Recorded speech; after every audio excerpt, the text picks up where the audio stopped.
Welcome back, everyone, to another new episode of Grow Your Path to Wellness.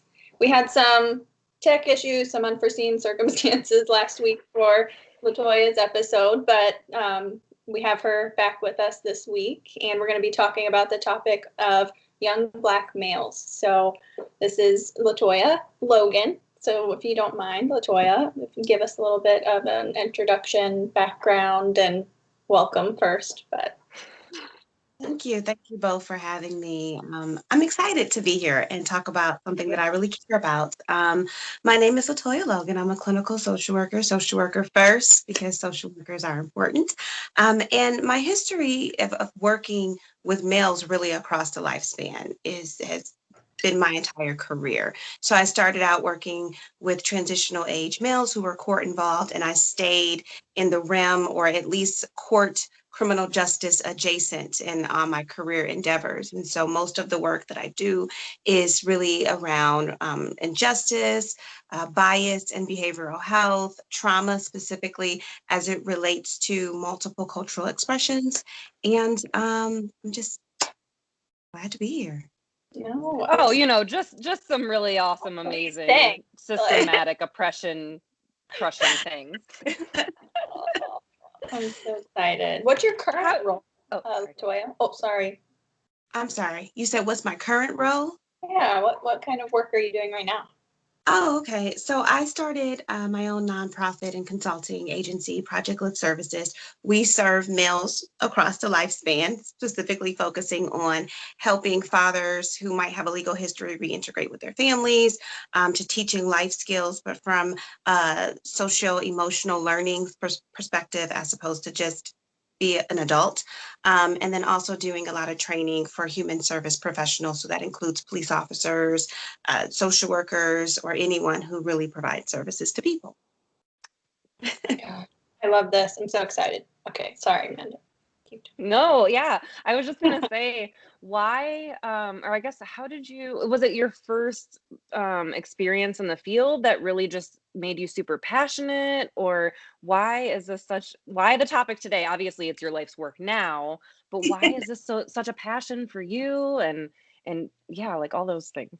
So I would love to say that I knew that I would end up where I am in my career, but that's not what happened. Yeah. I think that, excuse me, my personal experience growing up is really brought me to this point. So I'm fortunate enough to be adopted. And when my parents adopted me, they didn't believe in breaking up sibling sets. So they ended up adopting 3 sibling sets, 5 boys, 2 girls. And Wow.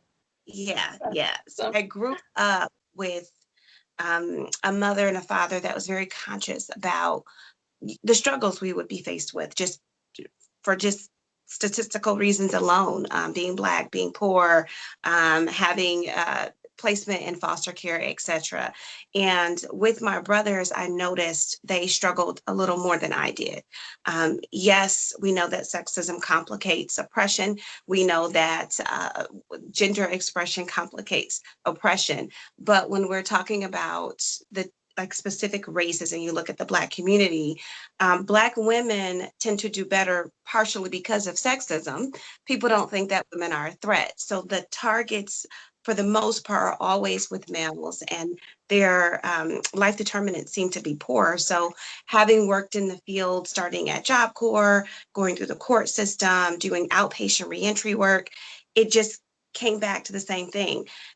Black males are just not, something's missing. There's a gap in service, there's a gap in knowledge, there's a gap in resources. And so that just kind of Solidified. Yeah. We talk about it all the time, and it's now been, I don't know, 3 to 4 episodes that we're talking about how even though we didn't realize those initial formative experiences would be so formative, we kind of just wrote them off as like, oh, that was an experience. Like I gave the example of being a waitress and getting quickly promoted to like a service trainer. And it wasn't because I was an amazing waitress. I realize this now. It's because I was really great at educating and empowering other people, which now has come full circle. So it sounds like for you. And then again, my life experience has also contributed. So it's beautiful to hear the consistency of our lives coming kind of full circle with those experiences.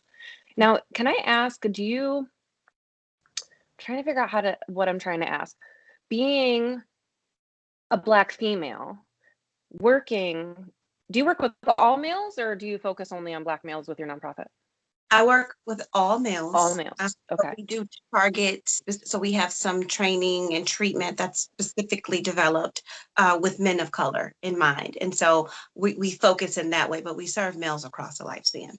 Do you notice any specific, this wasn't something that we prompted as a question, but I'm just wondering, do you notice any specific dynamics as far as you being female, you being Black female, and then serving males? Yes, I think I've worked primarily my entire career with males in correctional facilities, and I mean, in a shelter, in an abandoned building because they were homeless, and I'm trying to let's go find you somewhere to go.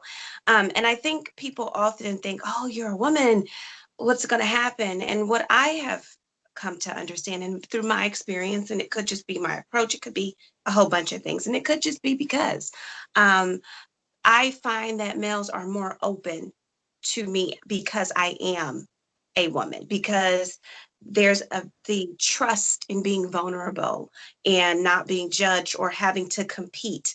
And I think that that's something we don't talk about in behavioral health when we say preferences. Asking for an LGBTQ plus affirming therapist isn't because we're like, I want to discriminate. It's because I'm looking for a place where I can be vulnerable. And so for me, I think that the men I work with, that's why they do well, is they know it's a safe space to be vulnerable.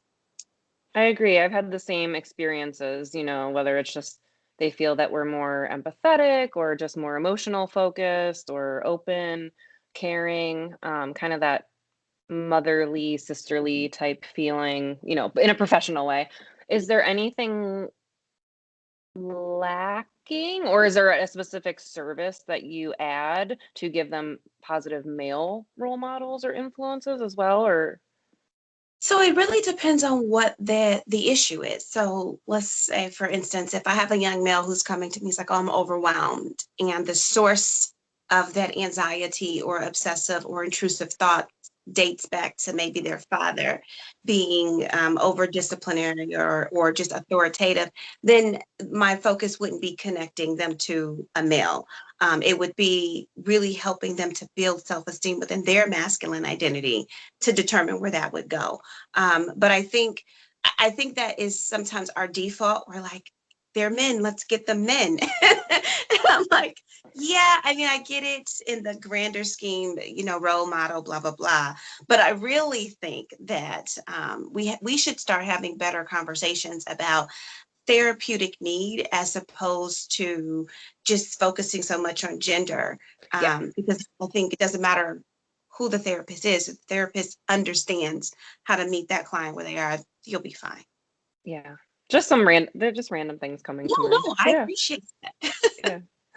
There's so many dynamics that go into the therapeutic, process, and us on the other end of it. It's, I can only speak for myself, but I've had experiences where it's like, holy cow, okay, I wasn't the person for them, Mm-hmm, and that's okay. mm-hmm, And what's my role in that? Okay, I'm going to get them connected to somebody. I mean, unfortunately, in our field, I feel like it's common for them just to kind of fall off, and then we don't see them again, and then we don't have that opportunity to connect them because of that gap of not feeling like they can be vulnerable to express that to us. Mhm. right. And I think you raise another question too, with the gaps in services and trying to maintain that relationship. We have to do a better job of describing depression and anxiety and just any disorder outside of these very narrow confines of what it's supposed to look like and how a person should experience symptoms associated with those disorders, because we know that men and women don't typically experience the same emotion or trauma the same way. So if we know that, why aren't we doing a better job of saying, you tell me what it is, as opposed to it needs to fit into what this criteria is saying has to happen. So, but that's big work.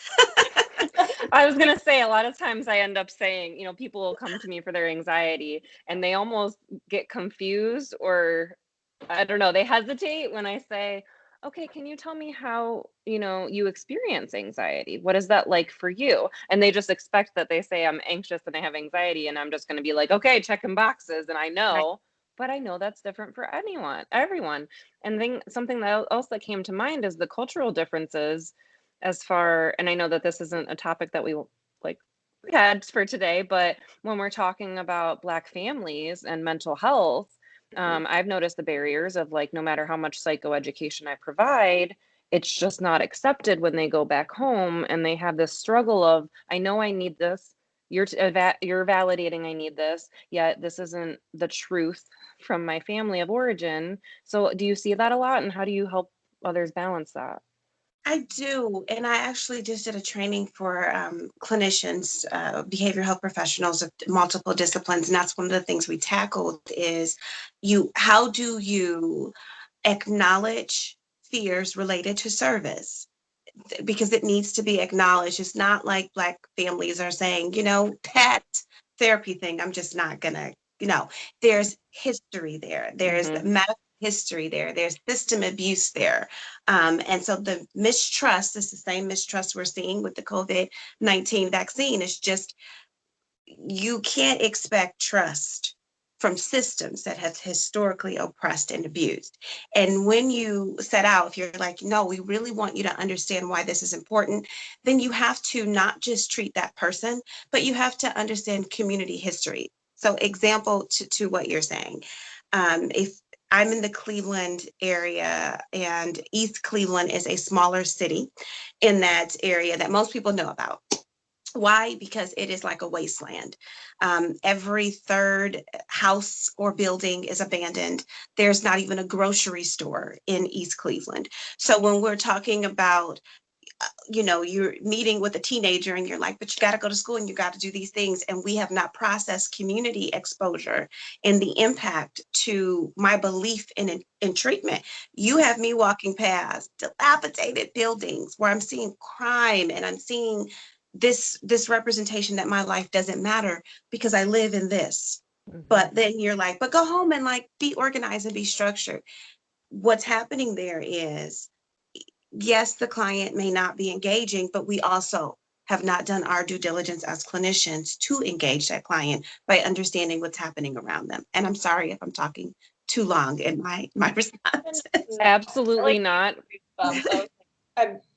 Because I always say, both Amanda and I were white females, and our communities look different, and our own privilege and all of that stuff. That's not for the topic today, but I pictured like this little kid walking down a sidewalk, and that the big societal stuff that's around them all day long, and then having an adult that they may still perceive us as a safe person, but it's like, you're telling me to do this, Right. I don't have stuff in place to even be able to do that. I don't even believe. Maslow's hierarchy came immediately to mind. We're trying to ask you to do higher level functioning, but you have no basic safety or security in any environment you're in, let alone the historical trauma, the racism, the oppression, the policing or lack thereof, right?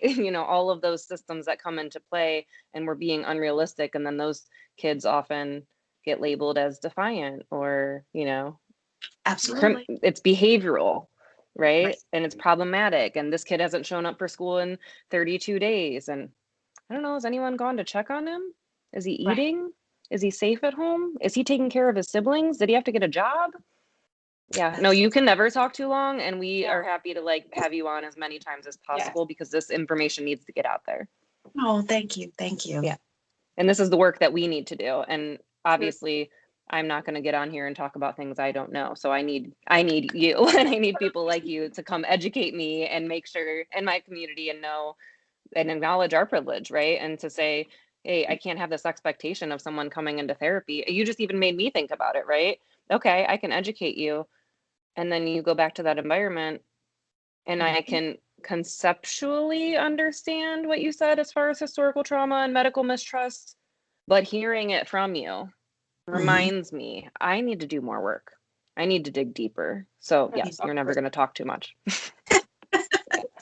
We do this podcast, and we've had such already And we're always looking for diverse guests because it's our responsibility, to be doing our own work. So yeah.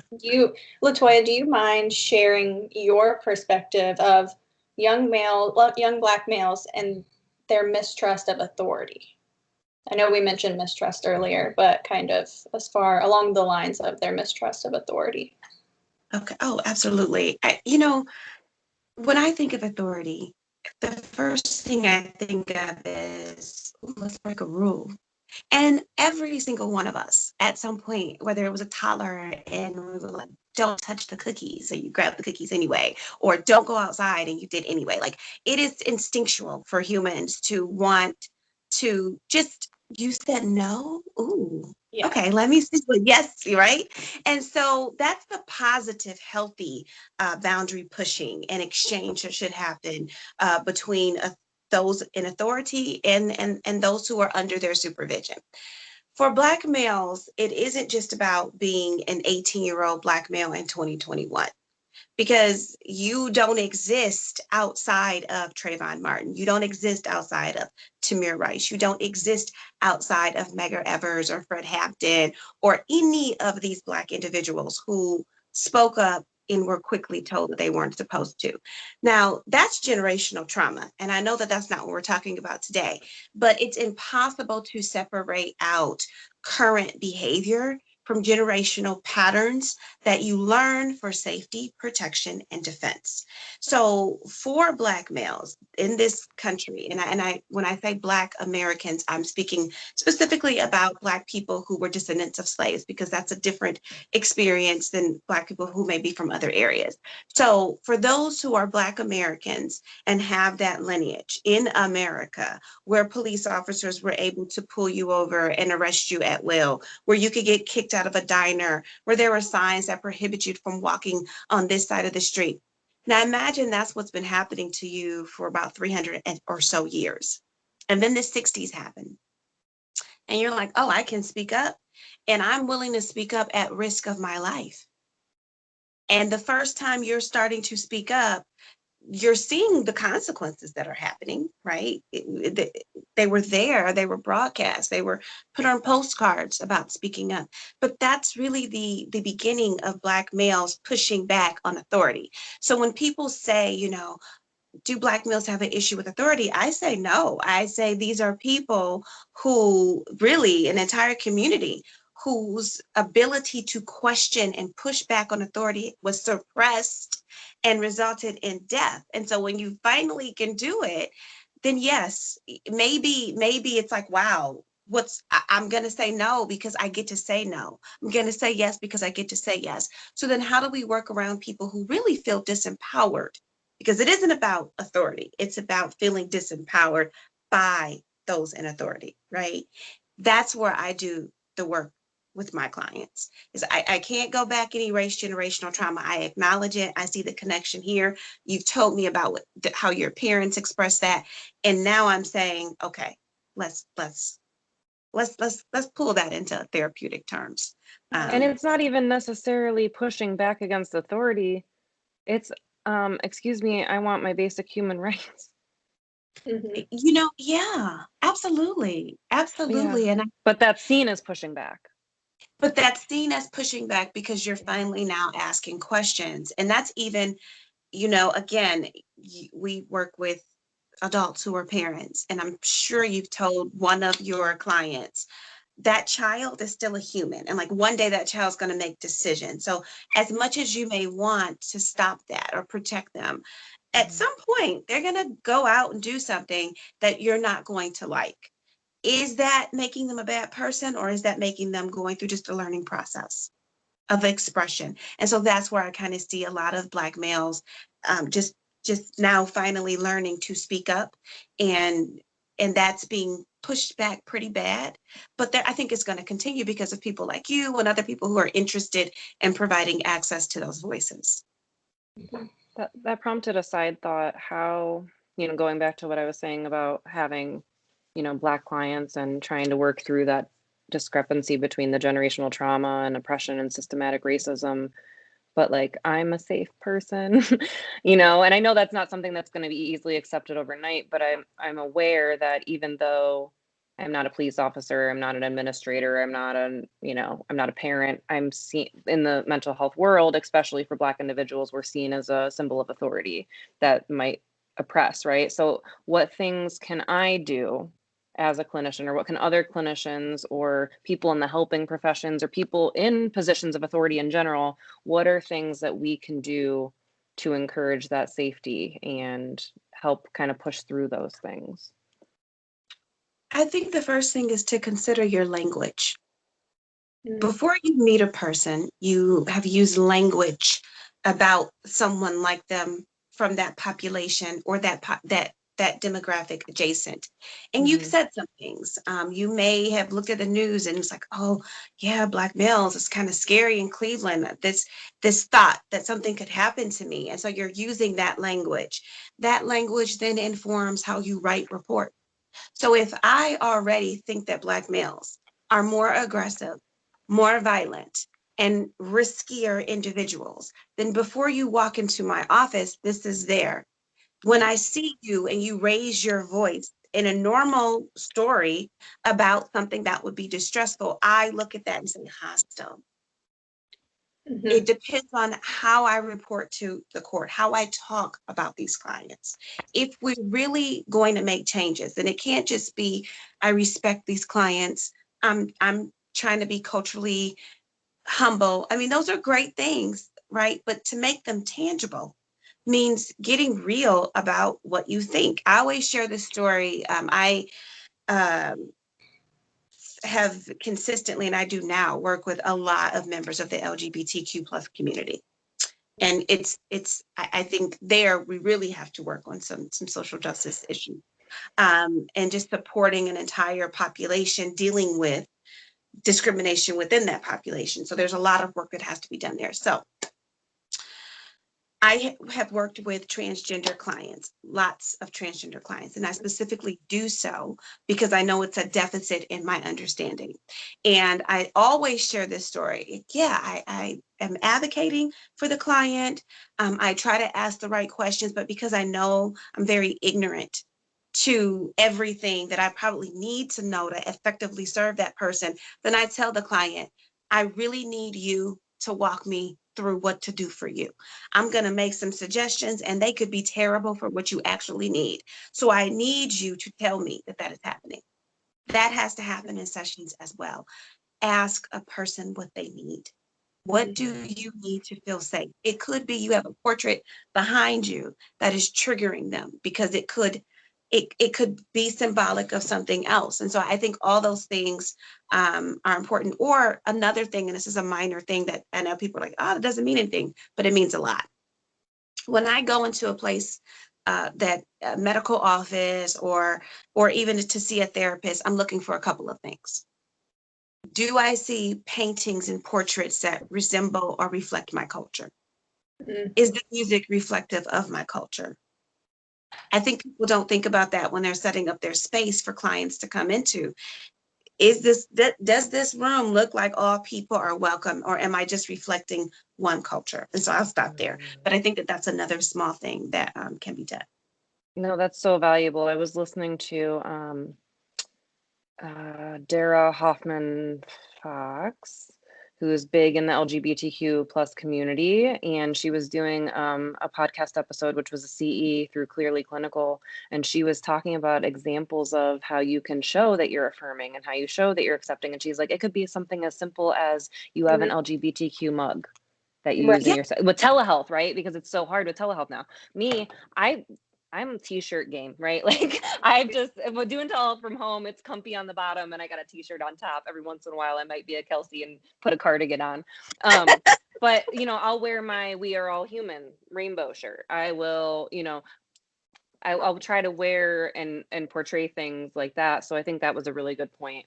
Or like jewelry, like wearing rainbow bracelets, or just like your background, making sure that you have things that represent the work you do.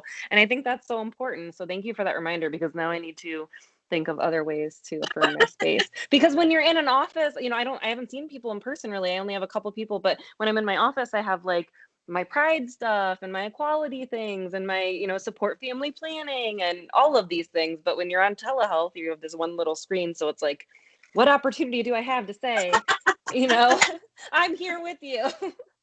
Yes, absolutely. And I think it doesn't have to be a lot of things. I love the idea of wearing the t-shirt. I think people just want to feel that they're welcome. And I think that that's the first step.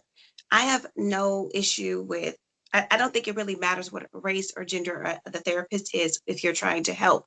But what I do think makes that experience richer is really thinking about, what about this person's culture can be used as a strength to build upon? Because if we can connect somewhere where, and it could be anything, it could be something really, really strange to us. But that is the avenue. I connect a lot with my young guys on rap music, and all their rap is terrible. It's just ridiculous. But Yes, modern rap is just, I will agree. it is. But I listen because this is important to them, and they're like, oh, this right here, this song is speaking to me. And I listen to it and I'm like, oh my goodness. But it helps me to, I can pick up on things. I can pick up on sadness. I can pick up on things that you're unwilling to say. You say, but you could have said this way. That's a great way to connect. Ways of giving the voices. And I feel like for us and in my educational experience, I mean, sure, environment for me, like I keep saying, like it makes me step outside of my own world. And I'm like, I feel like we were also told that if we're supposed to come across as an expert, and if you ask your clients to educate you, then you're expecting them to be I was like, but they are an expert in their own life. And if I'm not, I would want somebody to ask me. Yeah. My initial thought was that when LaToya said, when you said it so eloquently, I need you to walk me through this. And it was so genuine. And I know that you do that with people and it works.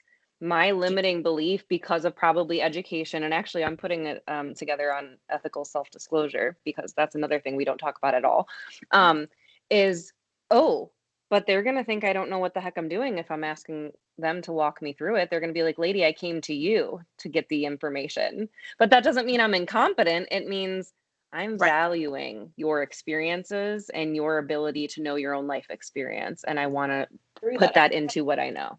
Yeah. Absolutely. Absolutely. And it's just, what a way to be affirmed. I think we spend a lot of time making assumptions that, and we're good at it because we're trained to be readers of human behavior and to listen, to really understand. And so I think for the most part, we have those skills, just like boom, that they're there. But I think it's, for me, when a doctor has said, explain to me, or a therapist has said, I heard you say X, Y, and Z, but I think I'm missing something. So tell me about that again, and tell me why that was so profound. That's important. That's help me understand. Yeah. That's just about, you're a whole person. And so for me to really make connections using my assumptions and reading, I do need some of those gaps filled in, which are really important.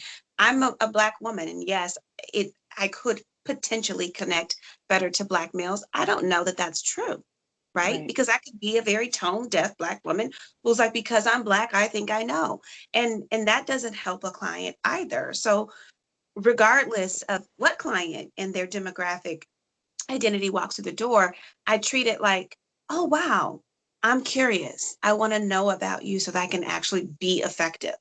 Because that's what this is about. Yes. Absolutely.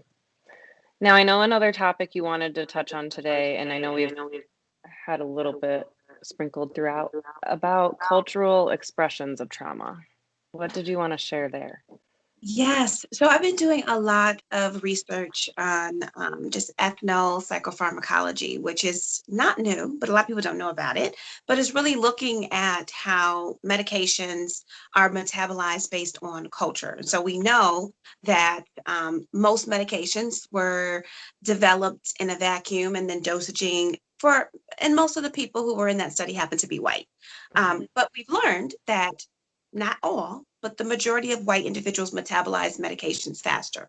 So they tend to get lower dosages, whereas Blacks, Asian Americans, and Pacific Islanders metabolize very slowly. So you've seen this where someone gets a PRN, they're like, oh, it's not working.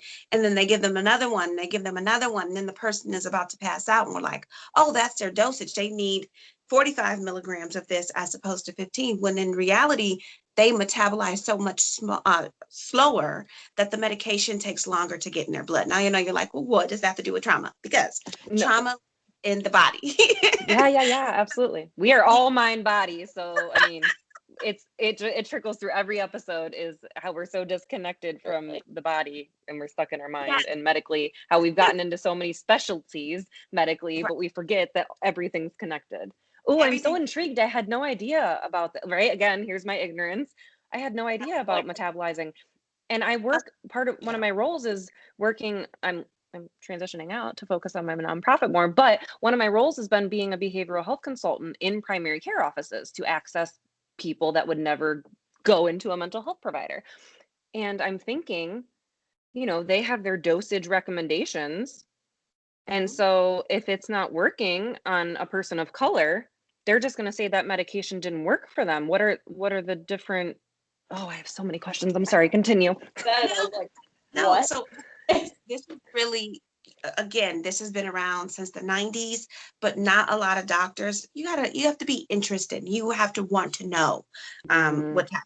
So what we know about that, there's a simple test that can tell you if a person's a slow metabolizer or a fast metabolizer, where you can actually provide appropriate dosaging. But how often do we send individuals who are low income, or even if you have good insurance, to go get a test to see why this isn't working? So if you're being inappropriately prescribed medication, and you have trauma, which is living in the body, and we understand through epigenetics that trauma patterns repeat and then develop and become more complicated. And then when new trauma comes, then it re-triggers that trauma. And now it isn't that you can address one thing, you literally have to peel back layers. So what do we know about studying Black males? Typically, they're not going to say they're depressed. They're going to use the term pressure. What do we do with pressure? We don't do anything with that, because nowhere in the DSM-5 is there a clear understanding or link between pressure and depression in Black males. So that study was conducted 18 to 25-year-old Black males specifically. And so that changes things, because if that person comes in and they're saying, I feel pressure, and not all are going to say pressure, but if they come in, then you can say, I understand that is linked to trauma and depression. Other expressions, just being more apathetic. So there's a great book by Dr. Joy DeGuire. It's called Post-Traumatic Slave Syndrome.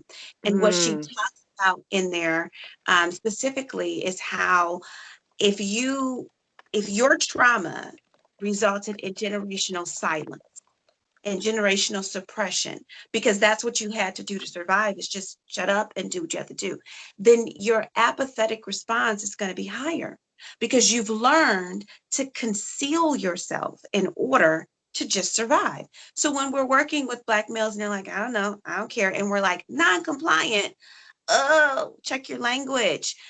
Okay, apathy is a defense mechanism. So it isn't that they're not compliant, they're relying on their defense mechanism. So then we have to do more work to pull that back. Aggression is another area where we see really in men across the board. And there's an excellent study that was conducted by Harvard on PTSD for veterans that showed high levels of apathy and high levels of violence related to trauma. And so if we know that that's something that we clearly can link, then why are we not looking at that for incarcerated males? There are 29 prisons in Ohio, adult prisons. 27 are male. And unfortunately, Black males who only represent about 7.5% of the population in Ohio represent 43% of the prison population. And we know from the Vera Institute of Justice, 1 in 4 have diagnosable mental health conditions. Now, how many of us want to bet that the violence that maybe they expressed as teens or young adults is connected to maybe some community trauma? family trauma, individual trauma, compounded by generational trauma. Yeah, going back to what we were saying, those person's basic needs and understanding what was going on in the situation was ignored, and it was behavioral. It's they don't want to be doing this, right? You just brought back a point. I did a what was the training? Anti-racist mental health practice. It was like an all-day training, and it was amazing. And you've just brought that back to me with the post. I need to read that book, so we're going to link that. And if you have links to the studies, we can absolutely link them too if you want to. No stress. Like if you want to send them to me later. Oh. If not, no worries. But I'll definitely link the book because I think that's an important one for people, and I need to remind myself to read. But they were talking about how, when you say apathy, and that's such a great way of describing it, but almost like, I think they were mentioning it as almost like related to not necessarily passive suicidal ideation, but just not caring whether I live or die. Mm-hmm. So you hit it right on the head. Dr. Jeff Gardier, who is a Black male, but is also a psychologist. He has a fantastic documentary called Faces of Darkness, where he talks about suicide and depression in Black males. And one of the phrases he uses is slow suicide. And so he talks about where you are purposely putting yourself in a situation where you're not going to take your own life, but the chances of something happening to you are so great that's the outcome that you want. And so I think it's great to talk about that, because in men in general, I think we're so used to this, because history told us if they're going to commit suicide, typically men would use guns or hang themselves. But then we lost track of the idea of slow suicide because drugs and alcohol abuse became this separate thing that you willpower your way out of, when really it's very much connected to, do I want to live or die? What is the value of my life, and what do I want? I have so many things and my head, and I don't know where to go with that. But it's like, we have to know. It's our responsibility to know when they are presenting this way, what's underneath of that, or like you said, pulling it back. We don't assume that we know, but it's we have to learn these things, and it's our responsibility to learn these things. So it's in front of us. We know that it needs to be pulled back. Yes, because there is something else there. We don't just make an assumption and then go on that. Absolutely. And it's generation. Mm-hmm. And I was just going to say, transparently, I'm overwhelmed. And that's just like how privileged of me to say. Right. I'm overwhelmed. How do I even begin to work through, I don't care whether I live or die, because what's the point? No one's ever given me a value in life. And, where does the work even start at that point when they have, vacant self-esteem was the other thing from that training that I learned, right? Yeah. I think, people have asked me, because I've had my nonprofit and have done this work now for almost 6 years. And people said, because it's starting a nonprofit, Lord, what are we thinking? We have these beautiful goals and visions and dreams of saving the world, but then there's things involved. When I started my nonprofit because I worked in juvenile corrections, and I said, these young men are discharging from here, and there's nothing out there for them. They're still considered a juvenile, so they can't access certain resources, and they're too old, so parents or family don't want to deal with them, but they're so young developmentally.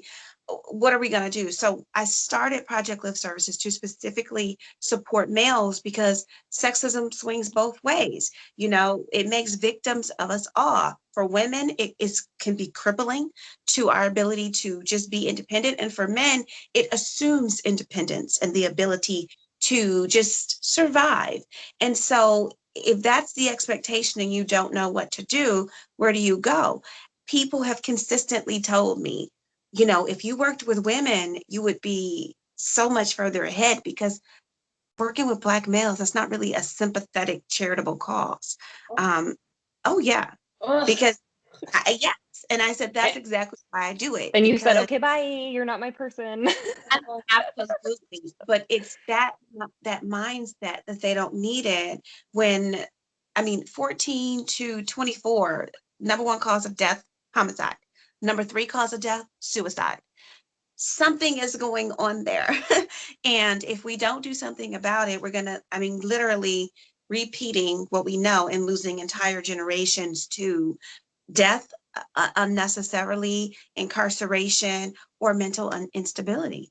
So that's what we do, is just talk about it, consistently raise it up. And when wherever we are, being able to tell people, if we're not thinking specifically about this population, what are we doing? Like, you can't talk about homelessness and not specifically say, how do we target Black males, who represents, particularly in my area of Cleveland, Ohio, like 80% of the homeless population.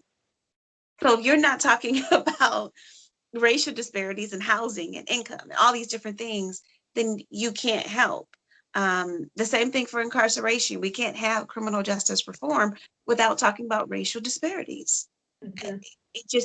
They go hand in hand. And that's what I would love for people to start doing. If you work in housing, think about the policies that reinforce oppression. Think about how systems really break up families because, oh, this person can't be on the voucher. Think about all of that before we are writing reports of non-compliance or lack of motivation and all these things that will be used against them.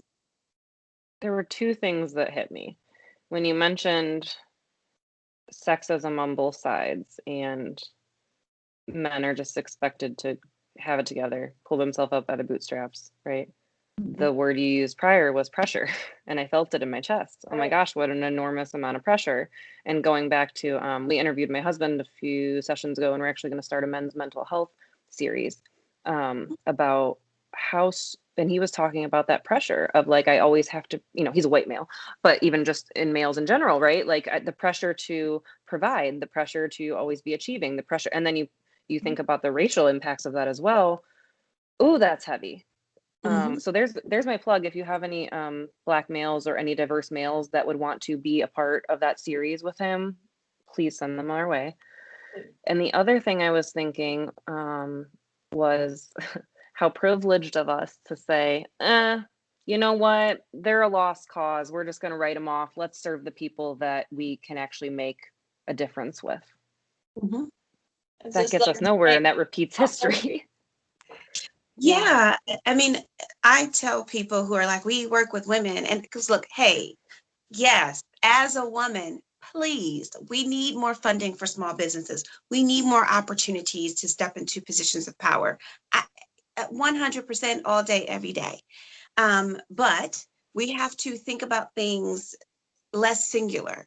We work with educating women or girls, because like that's a Melinda Gates passion, is let's educate women across the world because that will improve poverty.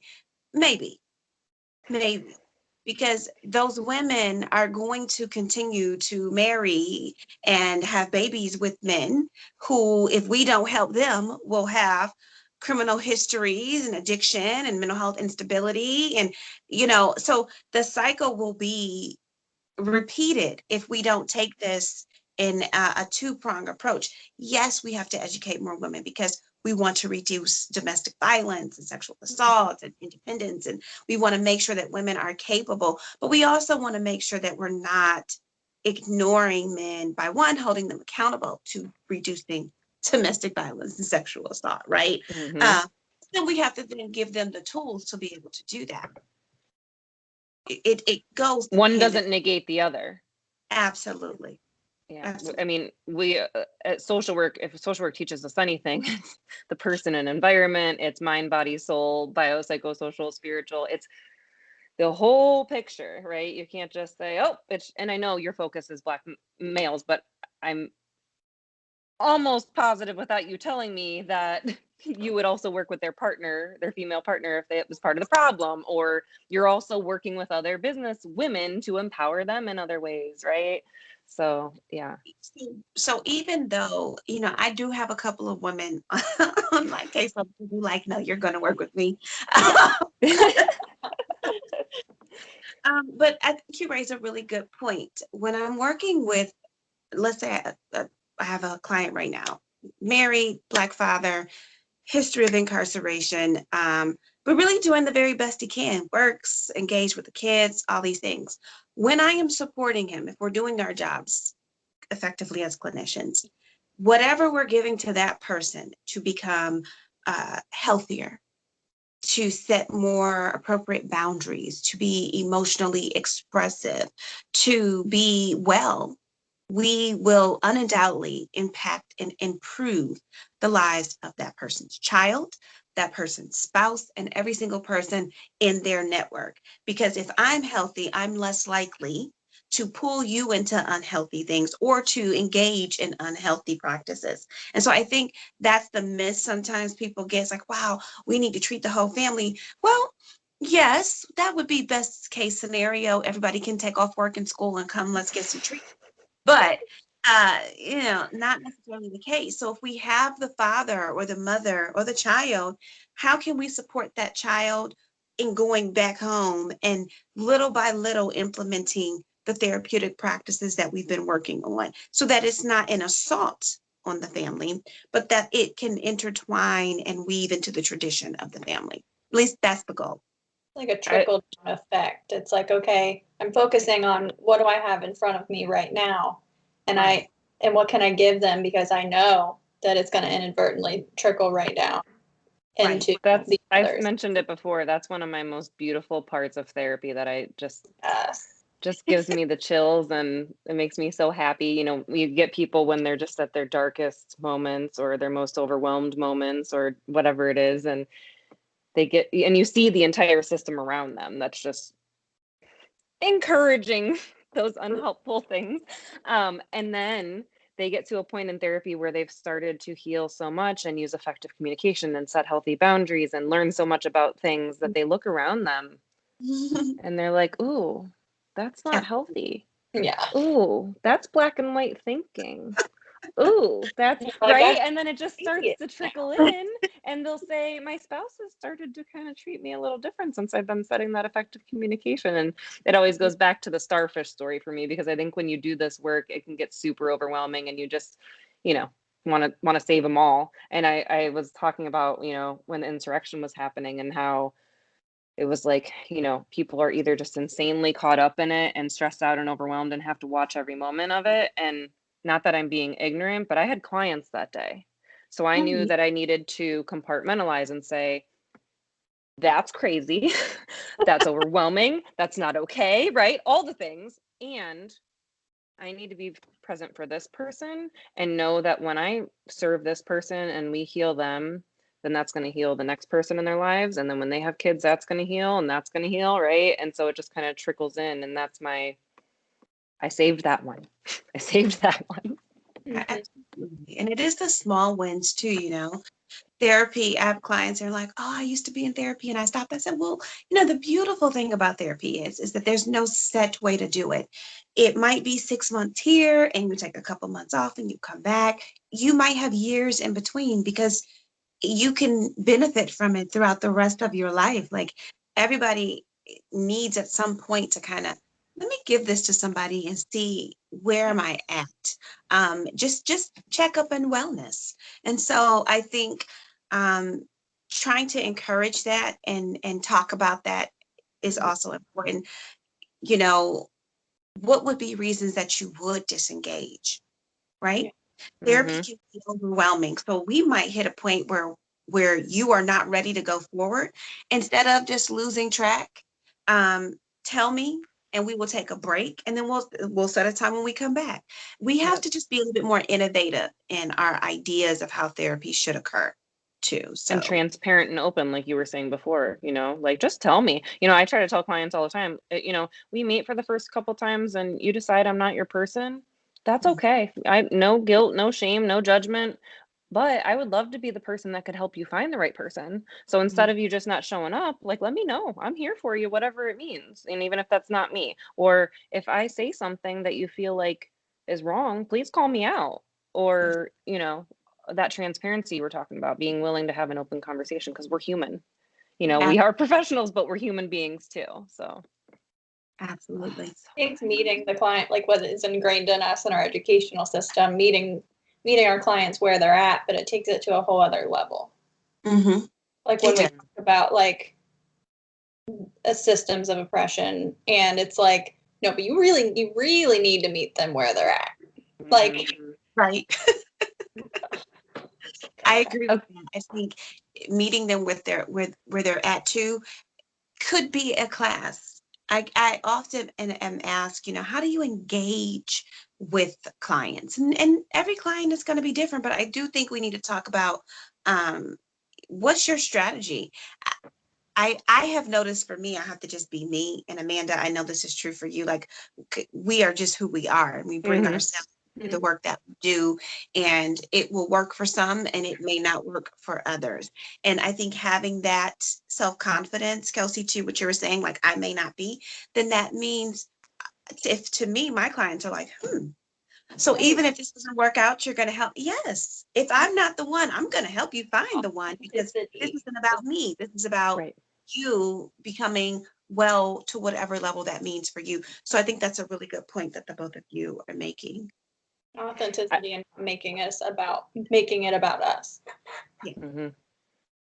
Okay, so seriously, if you want to start a series on all the things and get the information out there, we're down for it. Like I said, if you have any Black or any males in general, sorry, obviously we're always looking for more diverse people, and you work with LGBTQ, so if you know any professionals or any completed clients or anyone that would want to be a part of that to share their story, we would love to have them. You can always come back. We would love to have you back. Are there any last minute things that we didn't touch on? I know you do a lot of research. I'm pretty sure you've written books. Any plugs you want to put out there to share, or any mantras you have for people before we close out? Thank you. Yes. Well, first, I'd like to thank both of you for giving me the opportunity to talk about something I could literally talk to you all day about, because it's important to me. So I want to thank both of you, and I hope that your podcast continues to grow, because this is necessary work, and I love to see social workers doing it. Thank you. So that's my first. The second thing is, yes, I would say I've written a book. It's called The Case of the Brownie, that really talks about how the first book is called Examining Aggression, Trauma, and Apathy in Black Males. And then I wrote a corresponding workbook to go with that, so that they could kind of work through trauma and anger and shame and all those things. Both of those books are located or are sold on Amazon.com. So the first one is The Case of the Brownie, and the workbook is Not About the Damn Brownie. And I guarantee you, when you read the book, you'll find out what the brownie is, but it's not what you think. I remember when I saw you at the telebehavioral health conference, and I think you were still finishing it up, or you had just started. Yeah. And I was like, I need to know. And you're like, you'll have to get the book. And I'm like, okay. I still have to get the book. So thanks for the reminder. Get it. Yeah. And then also, if you're looking for training, Project Lift Services, we're a CEU provider. So I do a lot of work on racial trauma, culture in diagnosing, intersectionality. So you can go to our website at projectliftservices.org. And again, just thank you for having me. Absolutely. And we'll make sure I'm going to link all of those things. The books you shared, the documentary, your website, projectliftservices.org, right? Yes. Perfect. Thank you so much for being here. To all of our listeners, viewers, audience, I hope you love this episode. As always, don't forget to comment and give us your feedback on what you want out of future episodes, what you loved, what you didn't love. We want to give you what you need, obviously, rather than just assuming. And make sure you subscribe so you don't miss out on the latest episode. Thank you so much. Thank you, everyone. Bye.